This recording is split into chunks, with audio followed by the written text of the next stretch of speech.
রাবাজা নামক স্থানে আবু যর রাদিয়াল্লাহু তাআলা আনহুর সাথে সাক্ষাৎ করলাম। তখন তার পরনে ছিল একজোড়া কাপড়, লুঙ্গি ও চাদর, আর তার চাকরের পরনেও ছিল ঠিক একই ধরনের একজোড়া কাপড়। আমি তাকে এর সমতার কারণ জিজ্ঞাসা করলাম। তিনি বললেন, একবার আমি এক ব্যক্তিকে গালি দিয়েছিলাম এবং আমি তাকে তার মা সম্পর্কে লজ্জা দিয়েছিলাম।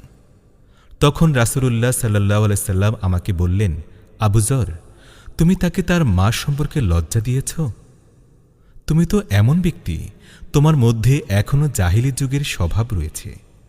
জেনে রেখো, তোমাদের দাস দাসী তোমাদেরই ভাই। আল্লাহ তাআলা তাদের তোমাদের অধীনস্থ করে দিয়েছেন। তাই যার ভাই তার অধীনে থাকবে, সে যেন তাকে নিজে যা খায় তাকে তাই খাওয়ায় এবং নিজে যা পরে তাকে তাই পরায়।